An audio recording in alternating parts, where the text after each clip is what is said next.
Hi, welcome to Budget MTG Decks. All magic fun, all cards under $1. I'm David, and this is my Royal Guard, Ruud. Hey everybody, today we're going to talk about a fun and effective EDH deck you can build without breaking the bank. Now today's deck is going to be an extreme control deck because our queen Marchesa does not tolerate any usurper. As with all decks, there is one additional build rule, and that is that all cards need to be under $1 in price with the exception of our commander. But before we take a look at the commander, we have a very special message. Yes, I would like to remind you guys that we have a Patreon page. So if you want to help us out, you think we're doing a good job with this channel, you want to help us make more videos, consider donating $1 to our Patreon cause by going to patreon.com/budgetmtgdecks. Now, without further ado, let's have a look at our commander. And we have a doozy of a commander today. And as Ruud already said, she will not be trifled with. It is Queen Marchesa for a generic, a red, a white, and a black. So for 4 mana, we get a 3/3 human assassin. Now she's got death touch. She's got haste. When she enters the battlefield, you become the monarch. What does that mean? Okay, when you become the monarch, you basically get an emblem which states that at the end of your turn, you're going to draw a card. Pretty cool. So it means it's got draw built into her. Additionally, at the beginning of your upkeep, if an opponent is the monarch, so if somebody took the monarchy away from you, you're going to get a 1/1 black assassin creature token with death touch and haste onto the battlefields. Now, how does somebody take the monarchy away from you? Well, if you are the monarch and you get dealt damage, combat damage, then the opponent who dealt that damage will become the monarch. So you can basically put that down, and then it can go around the table, being the monarchy, but you can pretty much always get it back, as you will have a 1/1 haste death toucher, and probably no one will want to block that. So what is going to be the role of the commander? It's going to be to draw cards with the monarchy, and also to dissuade our opponents from attacking us, because of course, how could they have such impudence to attack the queen? So Ruud, what kind of cards do we need to make this work? Well, first off, Marchesa has 15 Royal Guard cards. Creatures that are very tough to kill, very strong.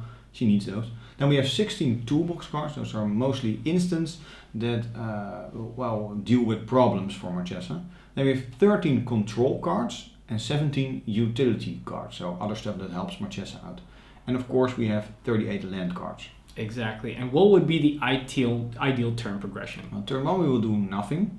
Turn 2 we will have some ramp cards, 2 mana mana stone. And then turn 3 we can cast our commander because of the mana stone. Then turn 4 we would like some prohibit cards to prohibit our opponents from doing what they like to do with their deck. Then turn 5 some removal, and then turn 6 onward we're gonna look for our Sun Forger. We will see that later, and of course keep on playing our creatures, our Royal Guard, and our removal. Exactly. So let's get started with the Royal Guard.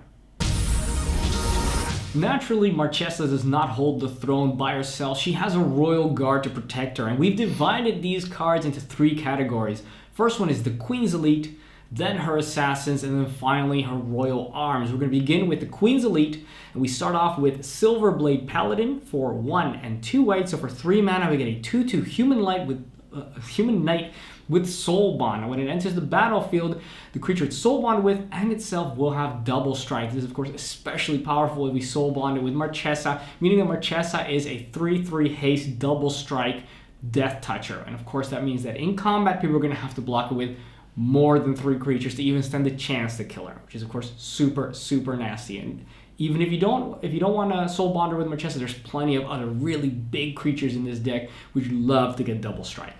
True. Yeah, you have Aldrich Lunard Marshal. For 4 mana is a 3/3 human soldier, and it says at the beginning of each combat, so also your opponent's combat phases, your creatures gain first strike if a creature you control has first strike, and the same is true for flying, death touch, double strike, haste, hexproof, indestructible, lifelink, menace, reach, skulk, trample, and vigilance.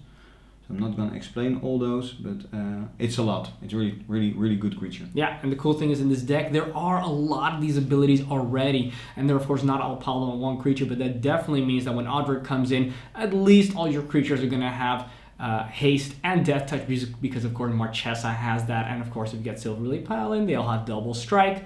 So Odric always pulls his weight very much. Love the card. Then we move on to Ankle Shanker for 2, a red, a white, and a black. So for 5 mana, we get a 2/2 Goblin Berserker with haste. Now when this guy attacks, creatures you control gain first strike and death touch. Now needless to say, first strike and death touch means in combat, they will always win, pretty much unless they get like double, triple block, etc. But pretty much it makes combat almost impossible for your opponents, which means your creatures are going to be able to attack with impunity. Then we have Rite of the Raging Storm. It's a 5 mana enchantment and say that at the beginning of each player's upkeep, the player gains a 5/1 red elemental creature token that is named Lightning Rager. It will have trample and haste, and at the end of turn you need to sacrifice it. But now it comes, they can't attack you with Lightning Ragers. So they can only attack each other each turn, and you will also gain that creature each turn, of course. Yeah. So really, really strong card, really nasty. 5 damage in Commander, difficult to block. Yeah. It's perfect, absolutely. Next we have Underworld Cerberus for 3 a black and a red. So for 5 mana we get a 6/6 Hound. Now that is a huge body for that price. Additionally, it has essentially Super Menace because it can only be blocked by 3 or more creatures. Also, cards in graveyards can't be the target of spells or abilities, so that's nice. That plays in well being the Hound of Marchesa, making sure that she keeps the commoners in check and that they can't use their graveyards because of course her Hound helps her with that. And then finally, when this guy dies, we're going to exile it, and then each player returns all creature cards from his or her graveyard to their hand. So that's cool, gives us a little bit of a reanimation, drawing some cards again, which is of course super nice. This dog does a lot of work. Then we have Zurgo Helm Smasher. For 5 mana, it's a 7/2 Ogre Warrior with haste. And it will attack, it has to attack each combat if able, but during your turn, it's indestructible. So that's going to be a big problem. And when a creature that is dealt damage by Zurgo Helm Smasher dies, this creature gets a +1/+1 counter. Chances are creatures are going to die because they do have to block 7 damage. And this guy's only going to get bigger. Yeah. Also, don't forget that if you also have Odric on the battlefield at the beginning of the combat, all your creatures are going to have indestructible. If you've got Zurgo on the battlefield, that's of course especially nasty. Then we move on to Custodial Lich for 3 and 2 blacks. For 5 mana, we get a 4/2 Zombie Cleric. Body's not amazing, but fine. Also, when it enters the battlefield, we become the Monarch. So it's essentially the same ability that Marchesa has. So even if somebody else is the Monarch, when this guy comes in, we become the Monarch. And additionally, whenever we do become the Monarch, we're going to make target opponent or target player sacrifice a creature. This is, of course, super cool because it doesn't say when it enters the battlefield you do that. No, it's whenever you become the Monarch. So if every turn somebody takes away the monarchy and every turn you take monarchy back, as long as Custodial Lich is on the battlefield, we're going to be able to repeatedly make people sacrifice creatures, which of course, super strong. Then we have Protector of the Crown. For 6 mana, it's a 2/5 Giant Soldier. And it also states that when it enters the battlefield, you become the Monarch. But it also states that all damage that will be dealt to you is dealt to discard instead. So if it's indestructible, then you can't get damage anymore until it's removed. Yeah, and we have ways of making this card either temporarily indestructible or permanently indestructible or giving it protection from a color. So in essence, there's actually quite a few ways that we can be really nasty at making sure that whenever people attack us with everything, they think, well, at least he's going to die. Sometimes it won't die, and sometimes it won't die for a long time, making it almost impossible for our opponents to do anything to us. True. Yeah. Then we have the last of the cards that give us the Monarch, and that is the Skyline Despot for 5 and 2 red. So for 7 mana, it's pretty expensive. We get a 5/5 Flying Dragon. That's pretty nice. Also, when it enters the battlefield, we become the Monarch. So once again, same kind of ability. But additionally, at the beginning of our upkeep, if we are the Monarch, so if we kept it, so nobody dealt damage to us, we're going to be able to put down a 5/5 red dragon creature token with flying. Now, needless to say, if people were not able to attack us that turn, and they really wanted to, or they didn't get rid of this card, there's chances that we'll be able to keep this monarchy for turns coming as well, meaning that our army is going to be growing and growing, and of course, a 5/5 flyer every single turn is nothing to sniff at. Beautiful dragon, and of course, great for transport for Her Royal Highness too. Of course. Then we move on to the Assassins. The first one is the Royal Assassin. For 3 mana, it's a 1/1 human assassin, and it says that you can tap it to destroy target tapped creature. So whenever something is annoying, Queen Marchesa can deal with it. Yeah, it's really cool. Of course, remember that when somebody taps their creature to attack, you can immediately tap a Royal Assassin to kill that attacking creature before it deals combat damage. So it also dissuades people from even attacking at all in your direction. Next card, Intrepid Hero for 2 and a white. So for 3 mana, we get a 1/1 human soldier, which can tap to destroy target creature with power 4 or greater. So if something gets a little bit too big, a little bit too scary, the Intrepid Hero goes and does Marchesa's dirty work. Then we have Jaya Balar Task Mage. For 3 mana, it's a 2/2 human spell shaper. It has a lot of options, a lot of abilities. The first one is you can tap a red mana and tap it and discard a card to destroy target blue permanent. You'd be surprised how often that comes up. It's really a lot. You can actually, for 1 card, you can make it into destroy a blue card, a blue permanent, which is really nice because in Commander there's a lot of blue control enchantments and stuff like that. So it's really nice. Yeah. Remember though that an island has no color, so you can't destroy an island. That is true. A land has no color. Then for the next ability, for 2 mana and tap it and discard a card, Giant Ballard deals 3 damage to target creature or player, and that creature can be regenerated if it would die. And then its ultimate ability, sort of, for 7 mana and you discard a card, and you tap this card of course, Giant Ballard deals 6 damage to each other creature and each player, or each creature, so also herself, that's true, but to everything, that's it. Yeah. It's a board wipe. Super, super nice. These are some nasty, nasty assassins. So you don't want to get on Marchesa's bad side. And then finally, when she's got to go to war, she's got her own little royal arms. The first one is, of course, the Swiftfoot Boots. For 2 mana, we get an artifact, equipment, and equip cost of 1. And equip creature has hexproof and haste. The haste is less relevant for Marchesa herself, very relevant for other creatures that don't have it. But most importantly, it's the hexproof. It's making sure that Marchesa does not get hit by that targeted removal. Very nice, and of course, also very fashionable. Really nice. Then we have Indestructibility, really simple. For 4 mana, it's an enchantment, an aura. You can enchant a creature, or a permanent actually. And that permanent has Indestructible. Nice. Really simple. You can do it to a lot of creatures. A lot of creatures will benefit a lot from this. Especially nice, of course, Marchesa, making sure that an indestructible creature with Death Touch means that people really have a difficult time attacking into you. And then finally, the last piece of equipment is her pride and joy, the Sun Forger. For 3 mana, it's an artifact equipment as well with equip cost of 3. May seem very hefty because then you're paying 6 mana total over here, but trust us, it's worth it. The equipped creature gets +4/+0, which is of course nice when you're going to be attacking. That brings Marchesa's power up to 7, dealing tons and tons of damage. And if you want to win with commander damage, this really helps out a lot. But most importantly, for a red and a white, we can unattach Sun Forger, then search our library for a red or white instant card with converted mana cost 4 or less, and then we get to play it for free. Then we shuffle our library. Yeah. We are going to be looking at a couple of toolbox cards, which are, of course, all instants which are converted mana cost 4 or less, and of course, which are red or white. And Sun Forger will allow us to tutor for any of those, and they can solve pretty much any problem that might be in Marchesa's way. Yeah, this is a really strong card. You can also do this instant speed, of course. It's important to note. Yeah, super powerful. So let's have a look at those toolbox cards. So we divided the toolbox cards into protection cards and removal cards. The first one is Akroma's Blessing. For 3 mana, it's an instant of course. Creatures you control gain protection of the color of your choice until end of turn. You can also cycle this card for 1, so that means you can discard from your hand to draw another card if you don't need it. Yeah. But mostly we'll get it from toolboxing with the Sun Forger. Yeah, for example. But also just playing it from our hand is just fine. Think about all the board wipes which deal damage to all our creatures. We can say, okay, now they don't take damage from red, for example. Great. Then that board wipe doesn't really work. And it also works great when people are trying to use targeted removal, because of course if somebody targets your creature with a spell which is a certain color, we can just say, it's got protection from that color now, so then the spell fizzles. Multiple functions. Then we have Vallauris Stands for 1 and a white. So for 2 mana, it's an instant. We get to choose one of 2 different options. Either A, target creature gains indestructible until the end of turn. Great, so we can protect whichever creature you want, mostly Marchesa probably. Or we can use it for B, destroy target creature with toughness 4 or greater. So it's either protection, also removal, depends what we need at that point in time. Very versatile. Really, really versatile. Then Make a Stand is the next card. It's for 3 mana, also an instant. And it says it's creatures you control gain +1/+0 and indestructible. So it's anti-board wipe. Yeah, till the end of turn, but still pretty chill. Then we move on to the removal spells. We'll start with a split card, which is Wear and Tear. Wear for 2 mana, so 1 and a red. We can destroy target artifact instant speed.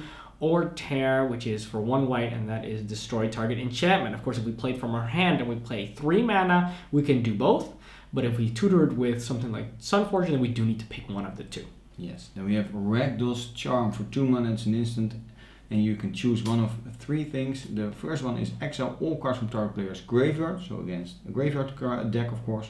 Then we have the second ability is destroy target artifact, and the last one is each creature deals 1 damage to its controller, so against token decks, of course. Yeah, but of course important to remember that Marchesa doesn't like the populace getting too rowdy.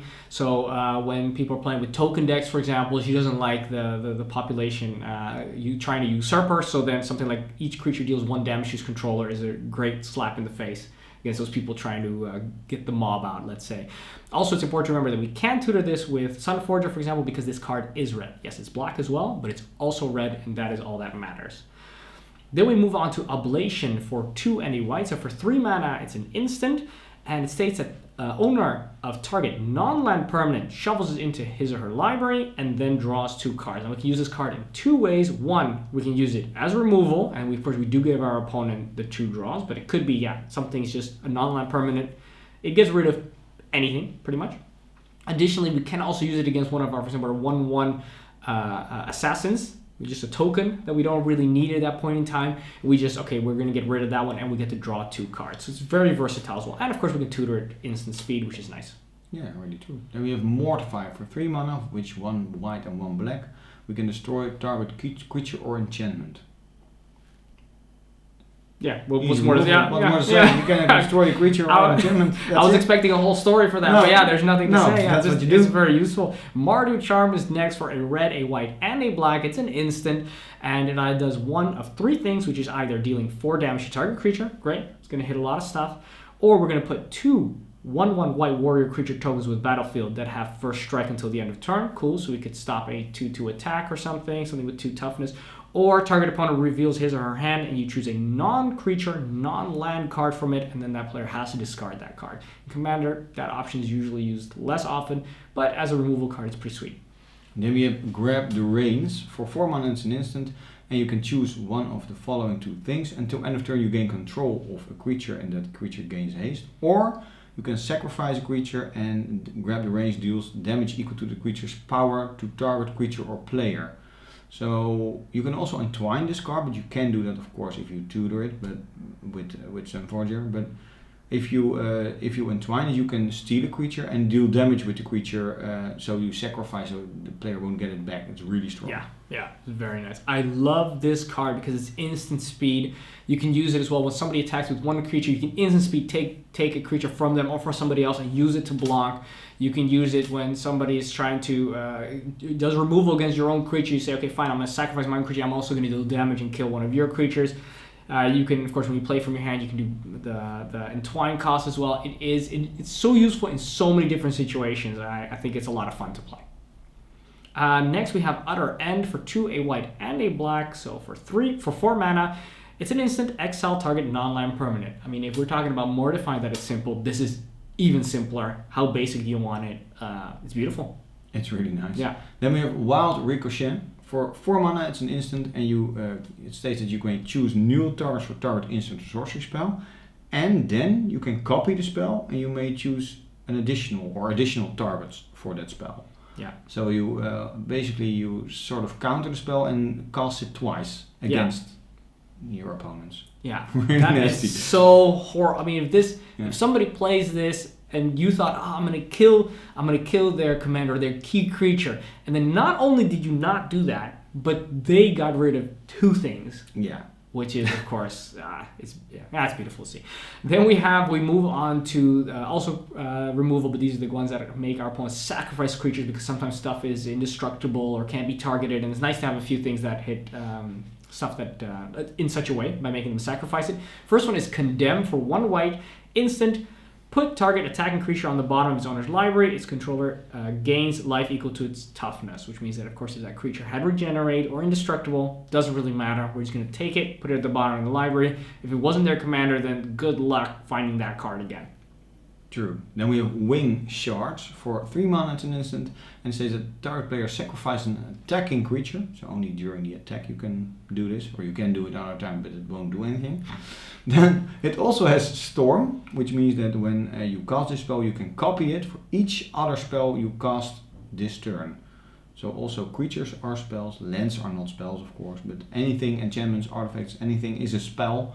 So if you played something else before it, it will do it 2 times or maybe even more. Yeah, pretty sweet. Then we move on to the last one. That's Crackling Doom for a red, a white, and a black. It's an instant. Crackling Doom deals 2 damage to each opponent.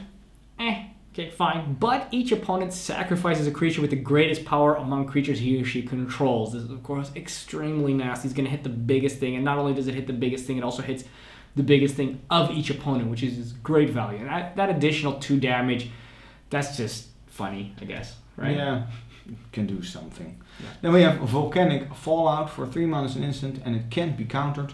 And it deals 2 damage to each creature and each player, so a wipe against small creatures. Yeah, Marchesa luckily is not bothered by these kind of things. Well, her assassins maybe. Her assassin, but you know what, they live to give, right? Yeah. Then we move on to Sulphurous Blast for 2 and 2 red, so for 4 mana, it's also an instant, and this thing deals 2 damage to each creature and each player, so that's the same as the Volcanic Fallout, but if you cast its spell during your main phase, then it deals 3 damage instead. Okay, then it would kill Marchesa, but usually just try and play this outside of that if Marchesa's on the battlefield. If not, you know, go to town and play it in your main phase and deal 3 damage. Very, very nice. As you see, all these cards can also be tutored by Sun Forager, and they're all instant speed, which means we can also hold them in our hand. We don't always have to play them. We just make sure we play them when our opponents decide to attack us or do something nasty to us, and teach them, let them know the error of their ways, that if they do something against the most holy of queens, they will get retaliated against immediately. Okay, that was our toolbox. Then we move on to the control cards. Our control cards are divided into 2 categories. The first one is the cards that prohibit our opponents from doing certain things we don't like, and the rest are board wipes, when we're really going to say, okay, we're going to reset this entire thing. The first of our prohibit cards is Aven Mind Sensor for 2 and a white. So for 3 mana, we get a 2/1 Bird Wizard with Flash and Flying. Flash, of course, means that we can cast this instant speed. Additionally, if an opponent would search his or her library, that player searches the top 4 cards of the library instead. Of course, we don't play a lot of tutors, Sun Forager, but other people do play a lot of tutors in their commander decks. And of course, Aven Mind Sensor says, I don't really like looking through all those cards. Why don't you just look at the top 4? Because, of course, the queen, she doesn't like other people tutoring, even though, of course, she can. So Aven Mind Sensor makes sure that everybody sticks to those rules. And it's only for an opponent, so you can still do it. Really nice. Exactly. Then we have Hushwing Griff for 3 mana. It's a Hippogriff, which is 2/1, a flying flash creature, which is also really nice that it's flash, because it states that creatures entering the battlefield don't cause ability to trigger. Now, we don't have a lot of enter the battlefield abilities in our deck. We have some, like the Monarch stuff, yeah. But it's really not a lot, and a lot of decks play heavily onto enter the battlefield abilities. So they can't do that anymore. You can flash it in whenever someone plays a creature with enter the battlefield ability. Yeah, usually you just hold on to Hushwing Griff until you've played Marchesa, then the Monarch card is on the battlefield. Yeah. Then it doesn't matter if the queen dies or whatever. Then you can basically just play Hushwing Griff, and it doesn't really matter because we can get the monarchy back by just attacking the opponent that has the monarchy. Then we have a Kembal Council of Allocation for 1, a white, and a black. So for 3 mana, we get a 2/3 Human Advisor. This guy states that whenever an opponent casts a non-creature spell, that player loses 2 life and you gain 2 life. And you'd be surprised how many non-creature spells are being played in a multiplayer game of Commander. The draining is annoying, but the fact that we gain 2 life for each one of those is actually quite substantial at a certain point. We're going to be gaining a lot of life. You may think it's just 2, it's not, but 4 life point swing every time is considerable.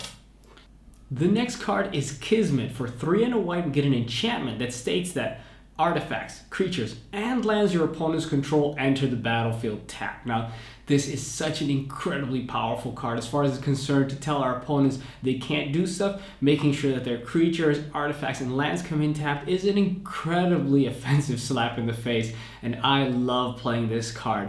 It really makes sure that people with their lands come in, they don't get their mana right away, and of course creatures that come in, even if they would have haste, they wouldn't be able to attack, and naturally they cannot block when they come in, which is huge. This is an awesome card, incredibly powerful, and a great way to tell your opponents they can't do what you can do. Then we move on to Spelltide Enforcer for 3 and 2 white. So for 5 mana, we get a 3/3 Elephant Wizard. We don't see a lot of elephants did we? No. But anyway, this one's along, and why is this enforcer along? Because whenever an opponent plays a spell, that player sacrifices permanent unless he or she pays an additional 1 mana. Essentially, what this card says is, hey, now all your spells cost 1 more. And it's not a non-creature spell, it's not a creature spell, not every, just all your spells, and that is huge. That is really big. Then we have Archfiend of Depravity. For 5 mana, it's a demon. It's a 5/4 flyer. And it states that at the beginning of each opponent's end step, that player chooses up to 2 creatures and sacrifices the rest. So really good against, token strategies. Strategy and creature-heavy decks. Yeah, Marchesa doesn't like those mobs getting together. Then we move on to Kazul, Tyrant of the Cliffs for 3 and 2 red. It's a 5/4 Ogre Warrior. That's actually a really big body. It can deal a lot of damage. Additionally, whenever a creature an opponent controls attacks us, we're going to be able to put down a 3/3 red Ogre creature token onto the battlefield unless they pay an additional 3 mana for each creature attacking us. Of course, that's a pretty high tax to attack us, you know? So basically, people who are coming in with tokens are not going to be able to attack us anymore, and if people have big fatties, okay, they may pay the 3, but they also might think, okay, well, if I pay the 3, I can't cast my spell that I want to play, so they will avoid attacking you altogether, but they may not want to avoid attacking at all, so they will attack each other, which is, of course, awesome. That's what this deck says. It says, we prohibit you from attacking the queen, but feel free to attack each other. Really nice. Then we have Teysa, Envoy of Ghosts, for 7 mana. It's pretty steep. It's a human advisor. It's a 4/4. It has vigilance and protection from creatures, which is really big, because you can just attack with it, it can't be blocked, and you can also block something with it. But maybe the nicest ability, whenever a creature deals combat damage to you, destroy that creature, and you gain a 1/1 white and black spirit creature with flying. So basically, whenever an opponent attacks you, they're going to have a problem because their creature dies, and you're going to get more creatures. Yeah. Exactly. I mean, what a great advisor that Marchesa has in Teysa. He does good work. Then we have Blazing Archon for 6 and 3 white. So for 9 mana, we get a 5/6 Archon with flying that states creatures can't attack you. I mean, when it talks about prohibiting people from doing stuff, this Archon really does work. It's what it does. Absolutely. Then we have Divine Reckoning for 4 mana. It's a sorcery. This is the board wipes? This is the board wipes. Yeah, that's true. I needed to say that. Each player chooses a creature he or she controls and destroy all other creatures. It also has flashback, so you can cast it again from your graveyard for 7 mana. Yeah. Of course, we're going to choose Marchesa most of the time. Yeah. Our opponents choose another thing. Great. What's most important to remember is that nobody ever expects people flashbacking this. I mean, it may seem like it's a lot, 7 mana, but later in the game, people just don't expect you to do this. And essentially, it's 2 board wipes in one. And the first one is actually only 4 mana, which is a great deal. Really so this really catches people off guard because of the flashback. It's great. Then we have End Hostilities for 3 and 2 white. So for 5 mana, it's a sorcery that says destroy all creatures and all permanents attached to creatures. That will, of course, also hit the equipment stuff and enchantments. So that's important to remember that if we do it on our own creatures, that we make sure we unattach our Sunforger, for example, to make sure before we do this, to make sure we don't destroy that as well when the rest of our creatures go away because of End Hostilities. Yeah. Then we have Deadly Tempest for 6 mana, of which 2 black. It's a sorcery. It states that you destroy all creatures, and each player loses a life equal to the number of creatures he or she controlled that were destroyed. So that does not take into account indestructible creatures, but whatever. So mostly we don't have a lot of creatures, we will have some, but it's just a nice board wipe and maybe some additional damage. Yeah, we of course have our Royal Guard, which are elite troops. We have a few. When the mob comes along, we got to get rid of them. Because of course, cards like Incite Rebellion do the same, which is for 4 and 2 red, so for 6 mana. It's a sorcery for each player. Incite Rebellion deals damage to that player, and each creature that player controls equals the number of creatures he or she controls. So it's essentially a board wipe, but also especially punishes his token players or people who play a lot of creatures extremely heavily by making sure those creatures die, and making sure, of course, that our opponent also takes additional damage. If we, for example, only have Marchesa and another 3/3 creature on the battlefield, they will only take 2, we take 2, which means our creatures don't even die. True. Super nice. Those were the board wipes. Now let's have a look at the utility cards. We divided the utility cards into sack outlets, draw cards and ramp cards. The first of the sack outlets is Yahenni Undying Partisan For 3 mana, it's an Aether-born Vampire. It's a 2/2 haste creature. And it says that whenever a creature an opponent controls dies, you put a +1/+1 counter on this creature. And it also states that you can sacrifice another creature to give this creature, to give Yahenni indestructible. So it's really difficult to get rid of the creature, and this gets out of control really fast because it's turn 3, it will come in. A lot of creatures die in the multiplayer commander, so it will become really big. Yeah, this card can win games by itself as long as we make sure that we keep on getting either little 1/1 assassins or just putting down creatures that we don't mind losing. The fact that this thing keeps on growing and can also be made indestructible, and additionally, of course, we can use it to instant speed, sacrifice the creatures that maybe are getting hit by exile effects, making sure that they do hit the graveyard so we can get them back is, of course, super, super strong. Next, we have Fanatical Devotion for 2 and a white. So for 3 mana, it's an enchantment that allows us to sacrifice a creature to regenerate another target creature. Okay, that's pretty cool, which means basically this is super flavorful. Marchesa makes sure that any one of her Royal Guard is willing to put down their lives for her safety. And this, of course, enchantment makes sure that they can do that. True. Then we have Butcher of the Horde. For 4 mana, it's a 5/4 demon with flying, and says you can sacrifice another creature to give this one vigilance, lifelink, or haste until end of turn. So if you give it haste immediately by sacking an assassin, it will be for 4 mana 5/4 flying haste creature. That is extremely nasty. Maybe give it lifelink. Yeah, lifelink or vigilance. That's the whole point. It's because of the versatility that you can do whichever thing happens to be most beneficial. And of course, you can also keep it back or use vigilance. And then in your opponent's turn when they attack you, you can do it again and give it something else. Pretty sweet. Then we move on to the draw cards. First one is Painful Truths for 2 and a black. It's a sorcery with Converge and states that you draw X cards and you lose X life, where X is the number of colors of mana used to cast this spell. Now, of course, we're playing 3 colors, which means we're going to make sure that we play this spell with those 3 colors to make sure that we lose 3 life and draw 3 cards. That's pretty sweet. That's a pretty good deal. Then we have Read the Bones, also a good deal. For 3 mana, it's a sorcery. It's a little different. You can scry 2, and then you draw 2 cards, and then you lose up to 2 life, or you lose 2 life. So the scrying is really nice. It's, well, basically the same worth as Painful Truths, I guess. Yeah, because of course scry 1 is basically like half a draw, so scry 2 must be like a draw.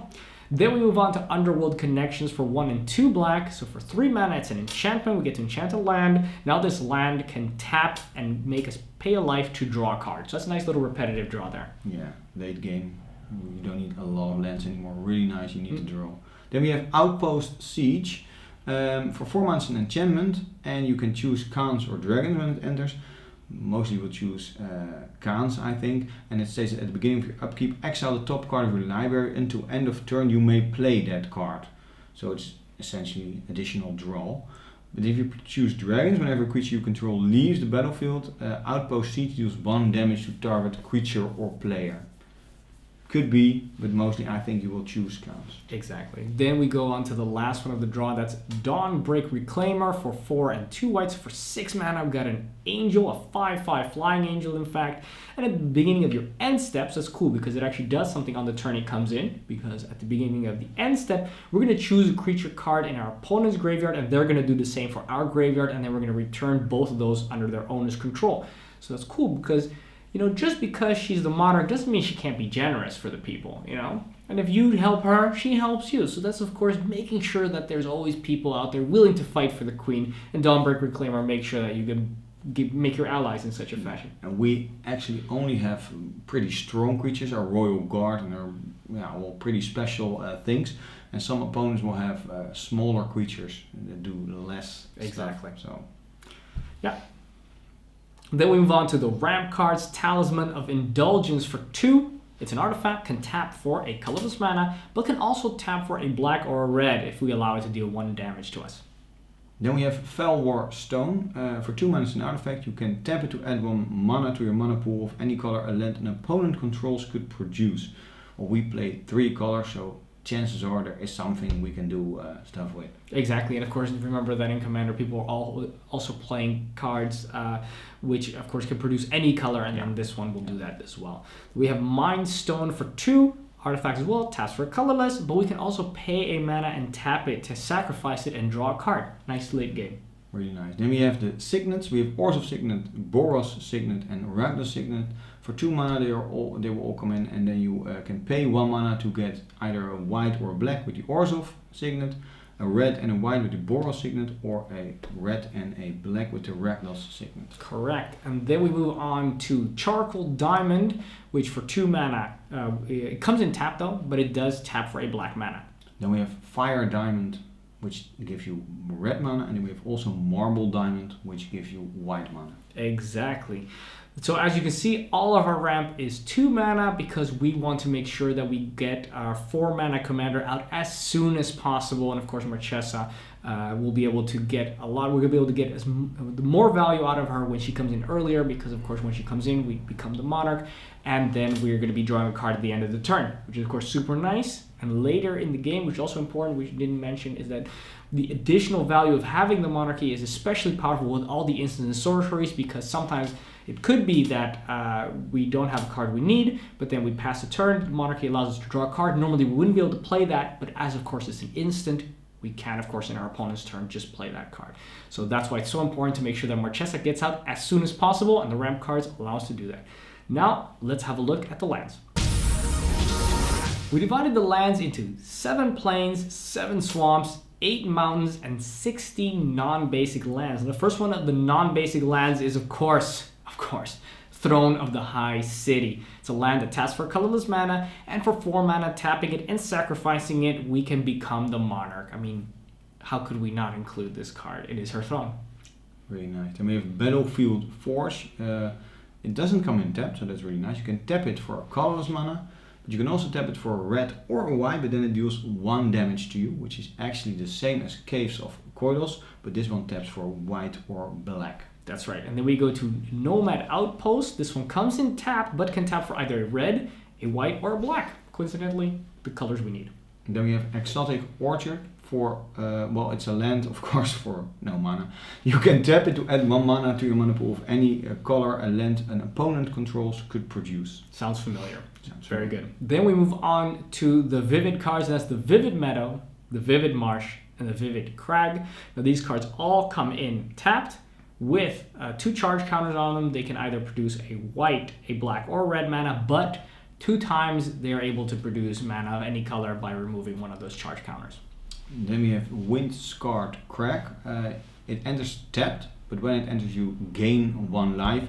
This one taps for red or white, which is the same as Bloodfell Caves, but then it taps for black or red. And then we also have Scoured Barrens. That one taps for white or black. There we go. And now we go to the next cycle, and that is Boros Garrison, which comes in tapped, and when it enters the battlefield, we're going to be returning a land we control to our hand. But now this land will be able to tap for 2 mana, and in this case, red or white. Now we have Rakdos Crenarium, which is the same, but this one will allow us to tap for black and red, and Orzhov Basilica, which will tap for white and black.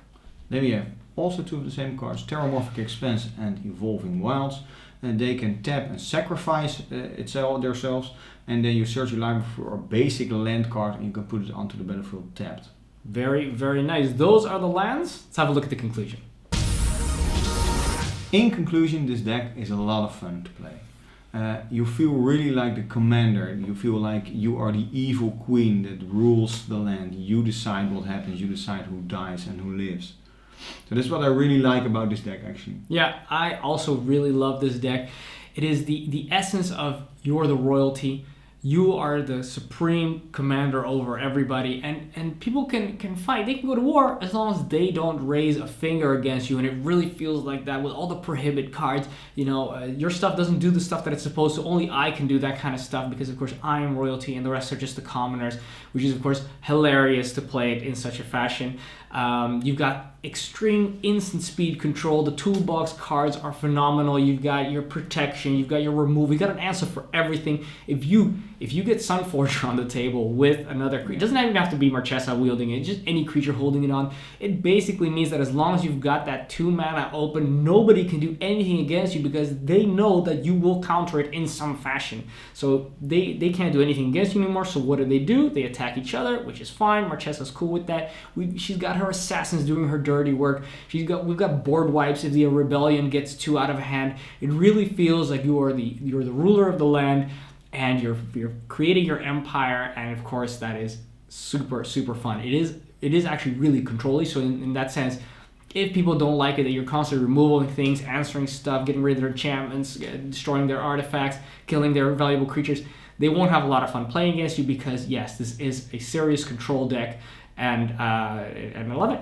It's great. Your opponents don't know what to do with all your Death Touchers. They tend to come through. They can't deal with it. They're really afraid of those. It feels really nice. We don't have a lot of creatures. It's an elite unit. It's very small. That's the aristocracy. That's how it is. You got just a few creatures, but that's fine. That's all you need to win the game. Also, it's pretty affordable, right? Yeah. This whole deck list is even below $41, and that is, we did all the calculations using magiccards.info. And we used all the medium prices. They compare a lot of shops which sell magic cards. So you can really buy this deck, including the commander, including all the lands, for below $41. Exactly. I'd also like to remind you guys right now that we do have a Patreon page. Why don't you chuck in a buck if you can, and let us know that we're going to be doing a good job. We really appreciate it. So you can help out the channel over there over at patreon.com/budgetmtgdecks. Also join us on Facebook and on Twitter at budgetmtgdecks, where we have discussions. Talk about this deck. What do you think of it? Good cards, bad cards. What would you change? What are some non-budget upgrades?